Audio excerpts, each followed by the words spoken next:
Hello दोस्तों, स्वागत है आपका हमारे यूट्यूब चैनल सरकारी सफर पर। आज हम करेंगे हिंदी ब्राह्म चिन्ह की क्लास, जिसमें रहेंगे कुछ फैक्ट और कुछ रहेंगे टॉप 50 क्वेश्चन। 50 क्वेश्चन करेंगे जो कि प्रीवियस ईयर बेस्ड क्वेश्चन है, बहुत ही महत्वपूर्ण रहेंगे। आप बारी बारी से क्वेश्चन देखिए, बहुत ही महत्वपूर्ण रहेंगे आपके लिए ये सभी क्वेश्चन। तो UP police, UPSI, PAT, RO और कॉम्पिटेटिव एग्जाम जिनमें हिंदी पूछी जाती है उनके लिए बहुत ही महत्वपूर्ण रहेगी हमारी क्लास ये। तो चलिए बिना समय गवाए स्टार्ट करते हैं अपना सेशन। और जिन भाइयों ने हमारा यूट्यूब चैनल सब्सक्राइब ना किया वो हमारे यूट्यूब चैनल सब्सक्राइब करें। ऐसे ही वीडियो मिलते रहेंगे हमारे यूट्यूब चैनल पर। और जो अभी व्याकरण की हो चुकी है क्लासें, जैसे कि वर्णमाला की क्लास हो चुकी है 2 क्लास, जिसमें हमने 50-50 के 2 सेट किए, 2 क्लासें की है, जिसमें टॉप 100 क्वेश्चन हो चुके हैं। बहुत ही मोस्ट इंपोर्टेंट क्वेश्चन है। आप उन क्लासों को करके जाइए, एक बार एग्जाम में बैठेंगे तो याद करेंगे उन क्लासों को।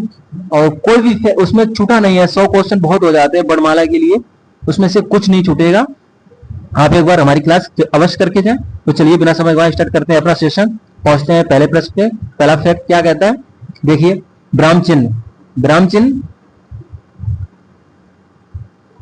ब्राह्म चिन्ह मूल तत्व।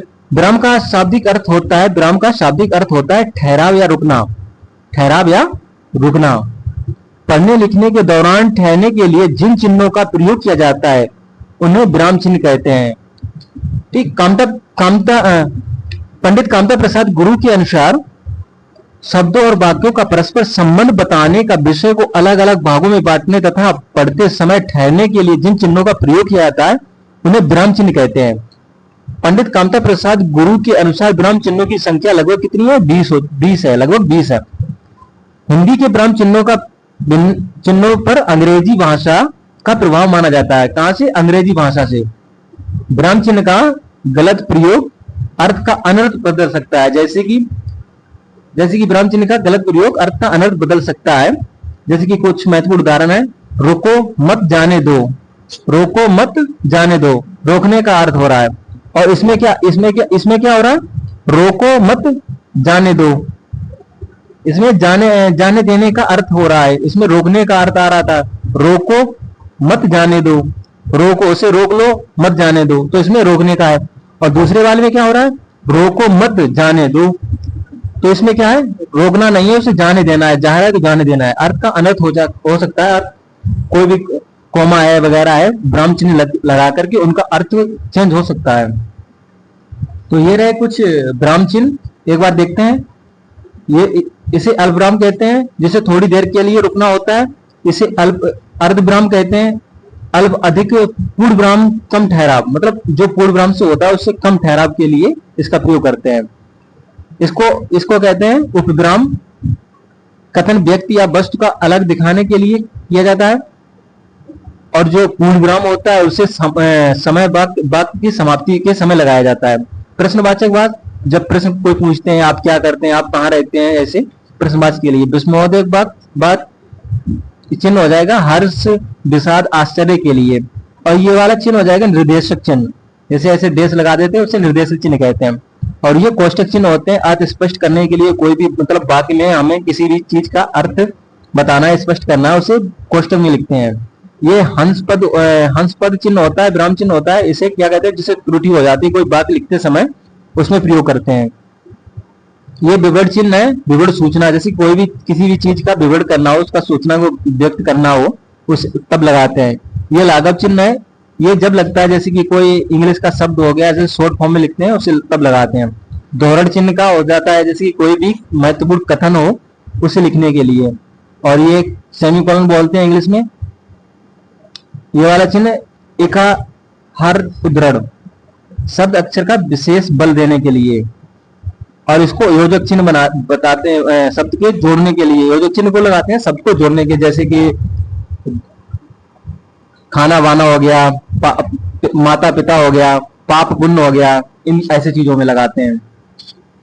ठीक है, ये रहे क्वेश्चन। अब करेंगे हम 50 क्वेश्चन जो कि बहुत ही महत्वपूर्ण है। चलिए स्टार्ट करते हैं, अपना सेशन हो चुका है। तो पहला प्रश्न क्या है?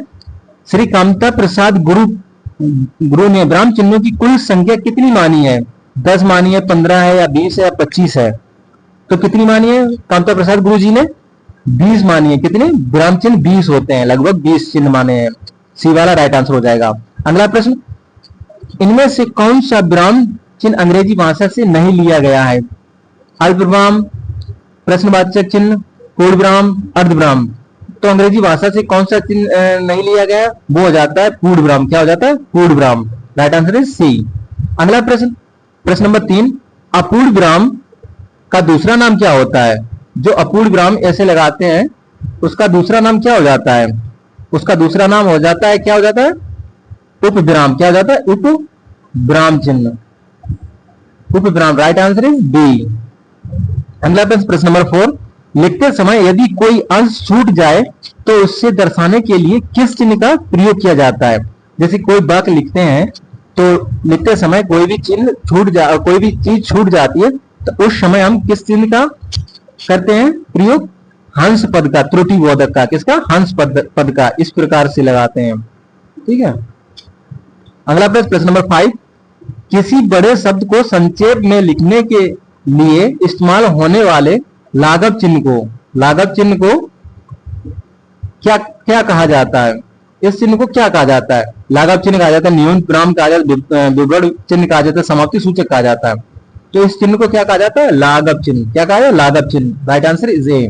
अगला प्रश्न है, कार्ल मार्क्स ने कहा, इस वाक्य में कथन शुरू होने से पहले किसी चिन्ह की प्रधानता होती है? किस चिन्ह की मतलब प्रधानता? कार्ल मार्क्स ने कहा, तो उसमें विस्मयार्थ बोधक चिन्ह लगेगा, कोष्टक लगेगा, अल्पविराम लगेगा, प्रश्नवाचक लगेगा। तो इसमें कौन सा चिन्ह लगेगा? इसमें लगेगा, तो इसका राइट आंसर हो जाएगा ऑप्शन नंबर सी, अल्पविराम। जैसे कि कार्ल मार्क्स ने कहा तो कुछ देर के लिए हम रुकते हैं, इसलिए यहाँ अल्पविराम लगेगा। अगला प्रश्न, प्रश्न नंबर 7, आहा तुम्हें पाकर कितना आनंद आ रहा है। इसमें आहा के बाद कौन सा चिन्ह लगेगा? कौन सा चिन्ह लगेगा? पूर्ण विराम है, विस्मयार्थ बोधक है, अर्धविराम है, निर्देशक है। तो पूर्ण विराम हो जाता है इस प्रकार से, विस्मयार्थ बोधक हो जाता है इस प्रकार से, अल्पविराम कॉमा निर्देशक चिन्ह इस प्रकार से हो जाता है। तो इसका राइट आंसर कौन सा हो जाएगा? विस्मयार्थ बोधक। Right answer is B. कौन सा? राइट आंसर इज बी, विस्मयार्थ बोधक। अगला प्रश्न, प्रश्न नंबर 8, कामता प्रसाद गुरु ने चिन्हों का विराम के अलावा और किस श्रेणी में बांटा है? मुख्य चिन्ह में, भाववाचक चिन्ह में, सहायक चिन्ह में, गौड़ चिन्ह में। तो इसका राइट आंसर क्या हो जाएगा? इसका राइट आंसर हो जाएगा भाववाचक चिन्ह में। Right answer is B. अगला प्रश्न, प्रश्न नंबर 9, गणितीय प्रक्रिया और कठिन शब्दों की व्याख्या के लिए प्रयुक्त कोष्टक के कितने प्रकार होते हैं? 2 होते हैं, 3 होते हैं, 4 होते हैं, 5 होते हैं। तो कोष्टक कितने प्रकार के? एक इस प्रकार से लगाते हैं, ठीक, एक इस प्रकार से लगाते हैं, एक इस प्रकार से लगाते हैं कोष्टक। तो कितने प्रकार के हो गए? 3 प्रकार के। Right answer is B. अगला प्रश्न, प्रश्न नंबर 10, अन्याय, सरासर अन्याय, सरासर अन्याय। इसमें विस्मयार्थ बोधक चिन्ह कितनी बार आना चाहिए? 1 बार, 2 बार, 3 बार, 4 बार। तो इसका राइट आंसर हो जाएगा कौन सा? राइट आंसर हो जाएगा 2 बार, क्योंकि अन्याय यहाँ आना चाहिए, अन्याय यहाँ आना चाहिए, यहाँ पर नहीं आना चाहिए था। तो इसका राइट आंसर कौन सा हो जाएगा? 2 बार। कितनी बार? 2 बार आया है। Right answer is B. अगला प्रश्न, प्रश्न नंबर 11, किस पद की व्याख्या करने या विस्तार से कुछ कहने के लिए किस चिन्ह का प्रयोग किया जाता है? लाघव चिन्ह का, निर्देशक चिन्ह का, विवरण चिन्ह का या प्रश्न चिन्ह का? तो इसका राइट आंसर कौन सा हो जाएगा? राइट आंसर हो जाएगा ऑप्शन नंबर सी, विवरण चिन्ह। विवरण चिन्ह किस प्रकार का होता है? इस प्रकार से होता है, विवरण चिन्ह लगता है। Right answer is C. अगला प्रश्न, प्रश्न नंबर 12, साकेत एक महान काव्य है, इसमें साकेत को किस चिन्ह में बंद किया जाएगा? दोहरा उद्धरण कोष्टक में, एकाहार उद्धरण अवरण में या निर्देशक में? तो इसका राइट आंसर कौन सा हो जाएगा? इसका राइट आंसर हो जाएगा एकाहार उद्धरण चिन्ह। एकाहार चिन्ह कैसे लगता है? एकाहार चिन्ह इस प्रकार से और इस प्रकार से लगता है, ये एकाहार चिन्ह हो जाता है। तो इसका राइट आंसर हो जाएगा ऑप्शन नंबर सी। अगला प्रश्न, प्रश्न नंबर 13, दो अलग अलग डिग्रियां जैसे कि बीए बीएड के बीच किस चिन्ह का प्रयोग अनिवार्य है? अर्धविराम का, योजक का, कोष्टक का, विवरण चिन्ह का। तो जो डिग्रियां होती हैं उनको उनके दो डिग्रियों के बीच में कौन सा चिन्ह लगता है? अर्धविराम चिन्ह। जैसे कि बीए बीए लिख करके यहाँ अल्पविराम लगाते हैं, फिर एमए लिख देते हैं, फिर अल्पविराम, ठीक, इसके बाद एलएलबी, फिर अल्पविराम लगा देते हैं। तो इस प्रकार के दो डिग्रियों के बीच में अल्पविराम चिन्ह आता है। अगला प्रश्न, प्रश्न नंबर 14, रोको मत जाने दो, इस वाक्य में अल्पविराम का स्थान बदलने से क्या बदल जाता है? रोको मत जाने दो, अभी यहां पर है रोको मत जाने दो, ठीक, और इसको लिख देंगे रोको मत जाने दो। अब इसका अर्थ बदल गया, रोको मत जाने दो, उसे रोको मत जाने दो, और इसमें क्या है? इसमें हो जाएगा रोको मत जाने दो, उसे रोक लो और मत जाने दो। तो वाक्य का अर्थ बदल जाता है। क्या बदल जाता है? वाक्य का अर्थ बदल जाता है। अगला प्रश्न, प्रश्न नंबर 15, अपूर्ण ब्राह्म को गुरुजी ने और क्या नाम दिया है? अपूर्ण ब्राह्म को गुरुजी ने और क्या नाम दिया है?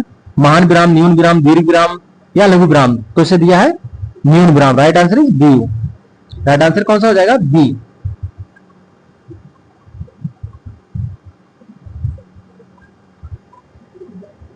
अगला प्रश्न, प्रश्न नंबर 16, समाप्ति सूचक चिन्ह का प्रयोग प्राय कहां पर किया जाता है? वाक्य के प्रारंभ में, शब्द के मध्य में, अध्याय या ग्रंथ की समाप्ति पर, प्रश्न के बाद। तो जो समाप्ति सूचक होता है इस प्रकार का, वो हम किसके कब करते हैं? अध्याय या ग्रंथ की समाप्ति के बाद। Right answer is C. कौन सा है? Right answer is C. अगला प्रश्न, प्रश्न नंबर 17, अंग्रेजी के फुल स्टॉप के बराबर हिंदी का कौन सा चिन्ह माना जाता है? फुल स्टॉप इस प्रकार से लगाते हैं, एक बिंदु लगा देते हैं, फुल स्टॉप हो जाता है। और जो हिंदी में चिन्ह है जिसको वाक्य पूर्ण हो जाता है, उसके बाद क्या लगाते हैं? पूर्ण विराम। कौन सा विराम? पूर्ण विराम। तो इसका राइट आंसर हो जाएगा, और right answer option number D. क्या जाएगा? डी। अगला प्रश्न, प्रश्न नंबर 18, निर्देशक चिन्ह का प्रयोग सामान्यतः किसके बाद बाद होता है? जैसे या उदाहरण के बाद, प्रश्न के बाद, विस्मय के बाद, वाक्य के अंत में। तो इसका राइट आंसर कौन सा हो जाएगा? राइट आंसर हो जाएगा ऑप्शन नंबर ए, जैसे या उदाहरण के बाद। तो हम जैसे लिख देते हैं, उसके बाद इस प्रकार का चिन्ह लगा देते हैं, तो वही होता है निर्देशक चिन्ह। अगला प्रश्न, प्रश्न नंबर 19, प्रश्न नंबर 19 क्या है? राम, श्याम और मोहन। राम, श्याम और मोहन, इनमें राम और श्याम के बीच कौन सा चिन्ह विराम चिन्ह है? अर्धविराम, अल्पविराम, योजक चिन्ह या निर्देशक चिन्ह? तो कौन सा है राम और श्याम के बीच में? अल्पविराम। थोड़ी देर के लिए रुकते हैं, अल्पविराम। अगला प्रश्न, प्रश्न नंबर 20, विवरण चिन्ह का अन्य किस नाम से पुकारा जाता है? लोप चिन्ह, त्रुटि बोधक, आदेश चिन्ह, समता मूलक चिन्ह? तो इसका राइट आंसर कौन सा हो जाएगा? आदेश चिन्ह। विवरण चिन्ह को क्या नाम से जानते हैं? आदेश चिन्ह के नाम से जानते हैं। Right answer is C. अगला प्रश्न, प्रश्न नंबर 21, छी तुमने तो नाम डुबा दिया, छी के बाद लगने वाला चिन्ह क्या दर्शाता है? प्रसन्नता, घृणा, विस्मय या क्रोध, दुख? छी तुमने तो नाम डुबा दिया, तो इसमें क्या है? घृणा, विस्मय। Right answer is D. विस्मय बहुत तक चिन्ह लगा है इसमें, इस प्रकार का होता है, ठीक है। अगला प्रश्न, प्रश्न नंबर 22, समानता दिखाने के लिए प्रयुक्त होने वाले चिन्ह, जैसे कि बराबर लगा देते हैं, उसे समानता बोधक चिन्ह कहते हैं। तो उसे क्या कहते हैं? लाघव चिन्ह कहते हैं, विवरण चिन्ह कहते हैं, समानता मूलक चिन्ह कहते हैं, निर्देशक चिन्ह। तो समानता मूलक चिन्ह। Right answer is C. अगला प्रश्न, प्रश्न नंबर 23, अर्धविराम का प्रयोग कहां होता है? अर्धविराम का प्रयोग कहां पर होता है? पूर्ण विराम से कम रुकने पर, अल्पविराम से अधिक रुकने पर, वाक्य खत्म होने पर, ए और बी के दोनों स्थिति में। तो अर्धविराम मतलब कहां पर होता है? पूर्ण विराम से कम रुकने पर, ये भी ठीक हो जाएगा, अल्पविराम से अधिक रुकने पर, ये भी ठीक हो जाएगा। तो राइट आंसर कौन सा हो जाएगा? राइट आंसर हो जाएगा ऑप्शन नंबर डी वाला, ए और बी दोनों ठीक हो जाएंगे। राइट आंसर इज डी, ए और बी। अर्धविराम। अगला प्रश्न नंबर 24, लोट चिन्ह का प्रयोग कब किया जाता है? बात पूरी होने पर, जब कुछ अंश छोड़ दिया जाए तो कुछ अंश छूट जाता है तो उसे त्रुटिबोधक कहते हैं। आश्चर्यचकित प्रकट करने के उसमें विस्मयार्थ, जब प्रश्न पूछा हो उसमें कोष्टक हो जाता है, प्रश्नवाचक चिन्ह लग जाता है। तो लोप कहां पर हो? जब बात पूरी हो जाए। Right answer is a. कहां पर हो जाएगा? राइट आंसर इज ए, जब बात पूरी हो जाए। नहीं, जब बात पूरी होगी, इसमें गलत हो गया, थोड़ा मिस्टेक होगी, सॉरी। जब बात पूरी हो जाती तो इसे पूर्ण विराम कहते हैं। क्या कहते हैं? पूर्ण विराम। तो इसका राइट आंसर हो जाएगा ऑप्शन नंबर बी वाला, लोप चिन्ह का प्रयोग। जब कुछ चीज लोप हो जाती है, जैसे छूट जाती है, उसे त्रुटिबोधक कहते हैं। तो जब कुछ अंश छूट जाता है उसे लोप चिन्ह का प्रयोग करते हैं। अगला प्रश्न नंबर 25, डॉक्टर शब्द के डॉक्टर में प्रयुक्त बिंदु वास्तव में क्या है? जैसे कि डॉक्टर लिखते हैं, बिंदु लगा देते हैं, तो ये क्या है? ठीक है। और जैसे मिस्टर लिख दिया, बिंदी लगा दी ऐसे, तो इसमें क्या हो जाता है? उसको उसे कहते हैं लाघव चिन्ह का अंग्रेजी रूप है। क्या है? लाघव चिन्ह का अंग्रेजी रूप। अगला प्रश्न 26, महाराज जी की जय हो, इस संबोधन में महाराज के बाद क्या आएगा? पूर्ण विराम आएगा, निर्देशक चिन्ह आएगा, अल्प विराम आएगा, या योजक चिन्ह आएगा? तो इसमें कौन सा चिन्ह आएगा? अल्प विराम। Right answer is C. कौन सा? अल्प विराम आ जाएगा, अल्प विराम। अगला प्रश्न नंबर 27, जड़ चेतन और गुण दोष जैसे शब्दों के बीच कौन सा चिन्ह लगा होता है? कोष्टक चिन्ह, योजक चिन्ह, विवरण चिन्ह, अंश पद। जड़ चेतन, गुण दोष, पाप पुण्य, पाप पुण्य, तो ये कौन सा हो गया? माता पिता। तो हम इसमें योजक चिन्ह का प्रयोग करते हैं। किसका? योजक चिन्ह का। अगला प्रश्न नंबर 28, साकेत एक महाकाव्य है, यह उद्धरण चिन्ह का प्रयोग क्यों हुआ है? संवाद के लिए, रचना के नाम के लिए, प्रश्न के लिए, विस्मय के लिए? तो इसका राइट आंसर कौन सा हो जाएगा? राइट आंसर हो जाएगा ऑप्शन नंबर बी, रचना के नाम के लिए। रचना के नाम वगैरह होते हैं, उसे वहां पर उद्धरण चिन्ह लगाते हैं। अगला प्रश्न नंबर 29, उद्धरण चिन्ह कितने प्रकार के होते हैं? 1, 2, 3 या 4 प्रकार के? तो उद्धरण चिन्ह कितने प्रकार के होते हैं? 2 प्रकार के होते हैं। 2 प्रकार के, एक होता है इकाहार और एक होता है दोहरा। इकाहार, इसमें क्या होता है? एक सिंगल लगता है, और जो दोहरा होता है, दोहरा, उसमें डबल चिन्ह लगते हैं। कैसे? डबल चिन्ह, इस प्रकार से। तो इसका राइट आंसर कौन सा हो जाएगा? Option number B. अगला प्रश्न नंबर 30, जहां वाक्य की गति अंतिम रूप ले और विचार के तार टूट जाएं, वहां क्या लगता है? योजक, पूर्ण विराम, अल्प विराम, निर्देशक। तो जहां वाक्य की गति अंतिम रूप ले और विचार के तार टूट जाएं, वहां क्या लगता है? योजक चिन्ह, पूर्ण विराम, अल्प विराम, निर्देशक चिन्ह। निर्देशक चिन्ह इस प्रकार का होता है, अल्प विराम ये होता है, योजक चिन्ह, और पूर्ण विराम ये। तो जब अंतिम वाक्य पूर्ण हो जाए तो उसे पूर्ण विराम कहते हैं। क्या? पूर्ण विराम। Right answer is B. अगला प्रश्न नंबर 31, गुरुजी ने कहा इस भाग के ठीक बाद कौन सा चिन्ह समानता आता है? तो कौन सा चिन्ह आता है? गुरुजी ने कहा, तो वहां पर कौन सा आ जाएगा? अल्प विराम। थोड़ी देर के लिए रुकते हैं, गुरुजी ने कहा, फिर आगे बात पूरा करते हैं। गुरुजी ने बताया कि क्लास में शांत रहो, गुरुजी ने बताया क्लास में एक बच्चा आकर के कॉपी चेक कराओ, इस प्रकार से वाक्य होते हैं। अगला प्रश्न नंबर 32, एमए और बीए को लिखते समय शब्दों को छोटा करने के लिए किस चिन्ह का सहारा लेते हैं? लोप चिन्ह का, कोष्ठक चिन्ह का, लाघव चिन्ह का, विवरण चिन्ह का? तो किसका लेते हैं? लोप चिन्ह का। Right answer C. लोप चिन्ह किस प्रकार का होता है? इस प्रकार का। अगला प्रश्न नंबर 33, हंस पद में वाक्य किस ओर लगाया जाता है? शब्द के ऊपर, शब्द के ठीक नीचे, वाक्य के अंत में, कोष्टक के भीतर? तो इसका राइट आंसर कौन सा हो जाता है? शब्द के ठीक नीचे। कहां लगाया जाता है? शब्द के ठीक नीचे। राइट आंसर इज बी, हंस त्रुटिबोधक चिन्ह। अगला प्रश्न 34, कोष्ठक का प्रयोग मुख्य रूप से किसके लिए होता है? प्रश्न पूछने के लिए, अर्थ का शब्द का अर्थ स्पष्ट करने के लिए, वाक्य को खत्म करने के लिए, विस्मय के लिए। विस्मय के लिए तो ये हो जाता है, वाक्य को खत्म करने के लिए पूर्ण विराम हो जाता है। प्रश्न पूछने के लिए प्रश्नवाचक चिन्ह हो जाता है, प्रश्नवाचक चिन्ह। और शब्द का अर्थ स्पष्ट करने के लिए कोष्ठक का प्रयोग किया जाता है। Right answer is B.